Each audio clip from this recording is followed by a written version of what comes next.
السلام علیکم ورحمۃ اللہ وبرکاتہ۔ بسم اللہ الرحمن الرحیم۔ الصلاۃ والسلام علیک یا رسول اللہ وعلی آلک واصحابک یا حبیب اللہ صلی اللہ تعالی علیہ وسلم۔ ناظرین محترم، ماہ رمضان المبارک یہ بڑا عظیم مہینہ ہے جس میں نیکیوں کا ثواب بڑھا دیا جاتا ہے۔ اب ہمیں چاہیے کہ اس ماہ مبارک میں عبادت کریں، بندگی کریں، اللہ کی بارگاہ میں توبہ اور استغفار کریں، خوب عبادت کریں، خوب ریاضت کریں۔ مگر اس کے باوجود بھی آج معاملہ یہاں تک کہ آتا ہے کہ ایسے مبارک اور مقدس مہینے کو پانے کے بعد بھی ہم نیکیوں کی طرف مائل نہیں ہوتے، بلکہ گناہ کرتے ہیں، برائیاں کرتے ہیں، نافرمانیاں کرتے ہیں۔ یاد رہے کہ اگر اس ماہ مبارکہ کو پانے کے بعد بھی اگر کوئی اس ماہ کی قدر نہ کرے، اس کا احترام نہ کرے، اس میں گناہ کرے، تو پھر یاد رہے اس کے لیے کتنی بڑی وعید آئی ہے۔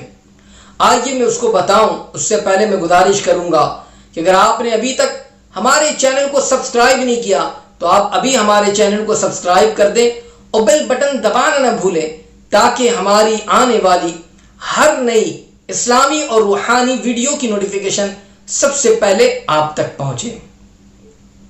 ناظرین محترم، طبرانی شریف کی روایت ہے، حضرت ام ہانی رضی اللہ مولا تبارک و تعالی عنہا اس بات کو روایت کرتی ہے کہ آقا دو جہاں صلی اللہ تعالی علیہ وسلم نے ارشاد فرمایا، جس کا مفہوم ہے کہ میری امت ذلیل اور رسوا نہ ہوگی جب تک کہ ماہ رمضان المبارک کا حق ادا کرتی رہے گی۔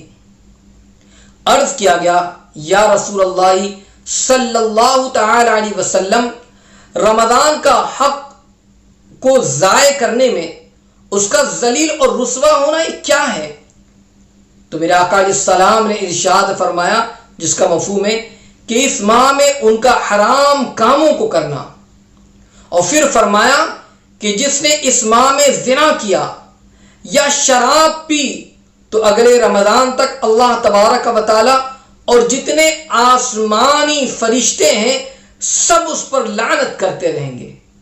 اللہ اکبر۔ پس اگر یہ شخص اگلے ماہ رمضان پانے سے پہلے پہلے مر گیا تو اس کے پاس کوئی ایسی نیکی نہ ہوگی جو اسے جہنم کی آگ سے بچا سکے۔ پھر فرمایا کہ تم ماہ رمضان کے معاملے میں ڈرو، کیونکہ جس طرح اس ماہ میں اور مہینوں کے مقابل میں نیکیاں بڑھا دی جاتی ہے، اسی طرح گناہوں کا بھی معاملہ ہے۔ اللہ اکبر۔ اب آپ دیکھیں کہ اس ماہ مبارکہ کو پانے کے بعد اگر کوئی گناہ کرے، کوئی برائی کرے، شراب پیے، زنا کرے، اللہ اکبر، اللہ اور اس کے فرشتوں کی لعنت ہوتی رہتی ہے۔ اور اس سے آپ اندازہ لگائیے کہ رب کی اور رب کے فرشتوں کی لعنت ہو، اور پھر اس کے بعد جو ہے اس کا معاملہ یہ کہ نیکیوں کا ثواب جیسے بڑھا دیا جاتا ہے، گناہوں کا بھی معاملہ یہی ہے۔ مگر آج نہ گناہ کرتے ہوئے ہم سوچتے ہیں، نہ نیکیوں کی طرف ہم اپنے آپ کو مائل کرتے ہیں۔